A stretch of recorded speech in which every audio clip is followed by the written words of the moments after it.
Hello everyone, आज हम cover करेंगे करंट का टॉपिक जो कि है वक्फ अमेंडमेंट बिल एक्ट 2025। तो सबसे पहले जो वक्फ एक्ट आया था वो आया था 1954 में।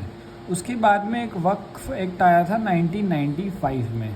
तो जो 1995 में वक्फ एक्ट आया था उसने जो प्रीवियस एक्ट था 1954 का उसको रिपील कर दिया था। तो प्रेजेंटली जो एक्ट है वो 1995 का एक्ट जो है वो एग्जिस्टेंस में है। अब इसी 1995 के एक्ट में अमेंडमेंट किया गया है 2025 में। ठीक है। सो वक्फ एक्ट 1995 इसमें अमेंड किया गया है। तो पार्लियामेंट बिल लाई थी, इस बिल को पार्लियामेंट ने पास किया, देन प्रेसिडेंट का इसको असेंट मिला और फाइनली ये जो बिल है ये एक्ट बन गया, इसको लीगल या स्टेचुटरी स्टेटस मिल गया। सो बिल का नाम है वक्फ अमेंडमेंट एक्ट 2025। ठीक है। अब वक्फ एक्ट 1955 के अकॉर्डिंग वक्फ है क्या, what is waqf? So it is nothing but related to Islamic laws and tradition. ये वक्फ जो ये इस्लामिक लॉज और उसके ट्रेडिशन से रिलेटेड है। आगे देखते हैं, an endowment made by Muslims for charitable और रिलीजियस पर्पस। तो ये एक दान है मेड बाय मुस्लिम्स। कौन मेड करेगा या कौन दान करेगा? मुस्लिम्स करेंगे, फॉर चैरिटेबल और रिलीजियस पर्पस के लिए। अब रिलीजियस पर्पस में आ जाएगा mosque building, then schools, hospital etcetera. तो ये वक्फ है। It is related to Islamic laws and traditions. It is an endowment made by Muslims for charitable और religious purposes. Example mosque building, then schools, hospitals etcetera. Now आगे देखते हैं वक्फ के बारे में। तो Waqf is inalienable, that is it can not be sold, gifted और inherited और इनकम्बर्ड। तो एक बार जो वक्फ ने वक्फ प्रॉपर्टी डिक्लेयर कर दी, ना ही वो सोल्ड हो सकती है, ना ही गिफ्ट की जा सकती है, ना ही इनहेरिट की जा सकती है और ना ही इनकम्बर्ड की जा सकती है। That is once the property is divested from the waqf, that is the creator of waqf, it is vested in God and it is waqf property। तो इसका ओवरऑल मतलब ये है कि एक बार जो प्रॉपर्टी वक्फ प्रॉपर्टी डिक्लेयर कर दी गई है, directly indirectly it is the property of God. वो गॉड की प्रॉपर्टी मानी जाएगी according to the Islamic laws and Islamic traditions. ठीक है। अब हम आगे देखते हैं, एक है वक्फ बोर्ड। तो वक्फ बोर्ड क्या है? एक लीगल एंटिटी है। जो भी लीगल एंटिटी होती है उस पर केस किया जा सकता है, उसके बेसिस पे केस किया जा सकता है या उस पर केस किया जा सकता है। So what is Waqf board? It is a legal entity acquiring, holding, transferring the property. It can sue and be sued in court. Court में इसको सू किया जा सकता है। आगे देखते हैं हम सेंट्रल वक्फ काउंसिल। तो ये जो सेंट्रल वक्फ काउंसिल है, जो फर्स्ट एक्ट आया था, एक्ट ऑफ 1954, उसके अकॉर्डिंग इसको बनाया था। ये 1964 में क्रिएट हुई थी। ये क्या करती है? It overseas and advises the state level Waqf boards across India. जो स्टेट लेवल पे डिफरेंट स्टेट्स में जो वक्फ बोर्ड्स है, मतलब हर स्टेट में एक वक्फ बोर्ड होगी और ये जो सेंट्रल वक्फ काउंसिल है ये इन्हीं स्टेट के वक्फ बोर्ड्स को ओवरसीज और एडवाइस करेगी। ठीक है। अब हम एक फैक्ट देखेंगे, दैट इज़ वक्फ प्रॉपर्टी के बारे में। Third largest land holder in India after railway and defence department. तो ये बहुत ही बड़ा एक स्टेटमेंट है कि डिफेंस डिपार्टमेंट और रेलवे डिपार्टमेंट के बाद वक्फ के पास थर्ड लार्जेस्ट लैंड होल्डिंग है। शायद इसीलिए अमेंडमेंट की ज़रूरत थी। ठीक है, आगे देखते हैं।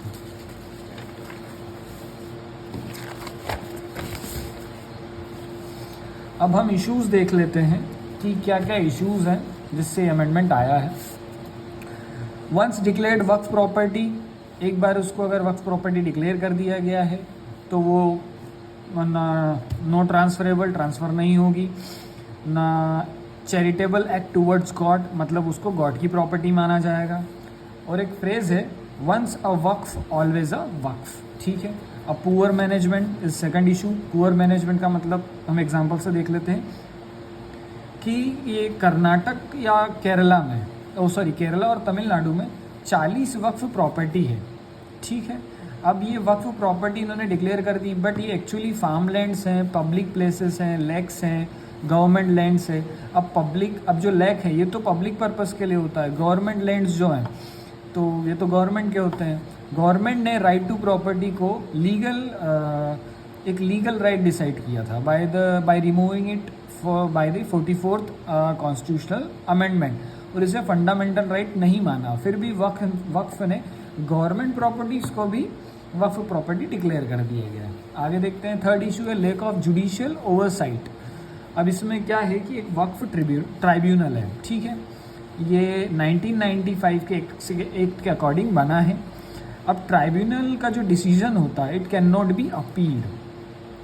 एक बार अगर ट्राइब्यूनल ने कोई डिसीजन दे दिया तो उसे आगे अपील नहीं किया जा सकता है। ये जुडिशियल रिव्यू की पावर को हिंडर कर रहा है और ट्रांसपेरेंसी को भी ख़त्म कर रहा है, ठीक है। Fourth point is misuse of power. जो वक्फ एक्ट है 1995 का, इसमें एक सेक्शन 40 है, उसमें ये लिखा हुआ है कि declare private property as a waqf property. जो वक्फ बोर्ड है वो किसी भी प्राइवेट प्रॉपर्टी को वक्फ प्रॉपर्टी डिक्लेयर कर सकता है, ठीक है। केरला में ऐसे ही एक केस हुआ जहाँ पे 600 क्रिश्चियन फैमिलीज़ थी, उनकी जो प्रॉपर्टी थी उसे वक्फ बोर्ड ने वक्फ प्रॉपर्टी डिक्लेयर कर लिया और ये 600 फैमिलीज़ ने वक्फ बोर्ड के अगेंस्ट प्रोटेस्ट किया। और क्रिश्चियन फैमिलीज़ का ये दावा था कि ये उनकी एंसेस्ट्रल लैंड थी, ठीक है। फिफ्थ इशू ये है कि लार्ज नंबर ऑफ लिटिगेशंस है अगेंस्ट द वक्फ बोर्ड। 2013 में ये 10,000 के आसपास थे एंड नाउ ये 21,000 के आसपास पेंडिंग केसेस हो चुके हैं। Sixth issue is that declaring property as a waqf land based on their own inquiry. तो ये जो वक्फ बोर्ड है ये खुद की इंक्वायरी के अकॉर्डिंग ही वक्फ प्रॉपर्टी डिक्लेयर कर लेता है और किसी की इसको ज़रूरत नहीं पड़ती। अगेन गवर्नमेंट लैंड जो है उनको वक्फ प्रॉपर्टी डिक्लेयर कर लिया गया है। ऑडिटिंग का लेख है, इनकी ऑडिटिंग नहीं हो रही है proper. So these all are the issues. अब हम मेन पॉइंट पे बात करेंगे, दैट इज़ की प्रोविजंस जो कि 2025 के अमेंडमेंट एक्ट में किए गए हैं और ये 1995 के एक्ट में अमेंड किया गया है, ठीक है। पहला एक्ट आया था 1954 में जिसको रिपील्ड कर दिया गया 1995 के एक्ट से, और 1995 के एक्ट में ये अमेंडमेंट किए गए। सो फर्स्ट देख लेते हैं, separation of trust from Waqf. Muslim create trust under any law no longer be considered as Waqf. अगर मुस्लिम्स कोई ट्रस्ट को क्रिएट करते हैं तो उसे वक्फ नहीं माना जाएगा, उसको वक्फ से अलग ही रखा जाएगा, वो एक सिंपल ट्रस्ट रहेगा, ठीक है। आगे देखते हैं, only practicing Muslim 5 years can dedicated their property to the Waqf. अब पहले क्या था कि मुस्लिम जो होते थे वो अपनी प्रॉपर्टी को डिक्लेयर मतलब वक्फ प्रॉपर्टी को वक्फ बोर्ड को अपनी प्रॉपर्टी दे देते थे या डेडिकेट कर देते थे। पर अब यहाँ पर लिखा है कि प्रैक्टिसिंग मुस्लिम होना चाहिए। Now what is practicing Muslim? Practicing Muslim वो है, एक तो होता है नॉर्मल मुस्लिम जो बोलता है कि मैं मुस्लिम हूँ और नॉर्मल अपने काम काज कर रहा है। एक होता है प्रैक्टिसिंग मुस्लिम जो मुस्लिम रिलीजन या इस्लामिक रिलीजन के सारे रिलीजियस जो होते हैं रिलीजियस थिंग्स जैसे नमाज़ पढ़ना, पूरा जो रूटीन होता है सुबह से शाम तक जो रिलीजन के अकॉर्डिंग फॉलो करता है उसी को प्रैक्टिसिंग मुस्लिम माना जाएगा और वो 5 ईयर से ये कर रहा होना चाहिए, तभी वो अपनी प्रॉपर्टी जो है वो वक्फ को डेडिकेट कर सकता है। आगे देखते हैं, property already registered with Waqf board remain unless dispute और identified as a government land. इसमें ये कहा गया है कि जो प्रॉपर्टी वक्फ बोर्ड के साथ रजिस्टर्ड है वो वक्फ की मानी जाएगी, बट अगर उसका डिस्प्यूट है किसके साथ, गवर्नमेंट लैंड है या और कोई डिस्प्यूट है तो फिर उस पर केस चलेगा, सिंपल। उसके बाद में फोर्थ पॉइंट है वुमेन्स के लिए कि women must receive there inheritance before Waqf dedication. तो अगर वुमेन की कोई प्रॉपर्टी है और वक्फ को दी जा रही है तो उसको इनहेरिटेंस रिसीव होगा, ठीक है। आगे देखते हैं fifth, ending the arbitrary property claim. जो सेक्शन 14 था जिसमें वक्फ बोर्ड वक्फ प्रॉपर्टी डिसाइड कर लेता था उसकी इंक्वायरी के बेसिस पे, तो इस सेक्शन 40 को ही रिमूव कर दिया गया है कि अब वक्फ बोर्ड अपने हिसाब से कोई भी इंक्वायरी के हिसाब से किसी भी प्रॉपर्टी को वक्फ प्रॉपर्टी नहीं डिसाइड कर सकता या उसे डिक्लेयर कर सकता है। फिर एक वक्फ ट्राइब्यूनल बना जो था, तो अब वक्फ ट्राइब्यूनल में 3 मेंबर होंगे, एक होगा डिस्ट्रिक्ट जज, एक होगा स्टेट गवर्नमेंट ऑफिसर जो कि जॉइंट सेक्रेटरी लेवल का होगा, और एक एक्सपर्ट होगा मुस्लिम लॉस में, ठीक है। और वक्फ ट्राइब्यूनल का जो वर्डिक्ट होगा उसे अपील किया जा सकता है हाई कोर्ट में, और ये 90 दिन के अंदर अंदर किया जा सकता है, with in 90 days of receiving Waqf tribunal order. जैसे ही वक्फ ट्राइब्यूनल का ऑर्डर मिलता है उसके 90 दिन में हम जाके हाई कोर्ट में अपील कर सकते हैं, और वक्फ ट्राइब्यूनल में 3 मेंबर रहेंगे। आगे देखते हैं गवर्नमेंट लैंड वर्सेस वक्फ डिस्प्यूट। तो अगर गवर्नमेंट का कोई लैंड है, गवर्नमेंट प्रॉपर्टी है, और वक्फ भी उसको अपनी प्रॉपर्टी डिक्लेयर कर रहा है, तो फिर ऐसे डिस्प्यूट के लिए इन्वेस्टिगेशन कौन करेगा? तो an officer above the rank of collector, above the rank of collector मतलब कलेक्टर से अबो की रैंक का ऑफिसर जो है इस चीज़ को इन्वेस्टिगेट करेगा कि वो प्रॉपर्टी गवर्नमेंट लैंड है या वक्फ प्रॉपर्टी है।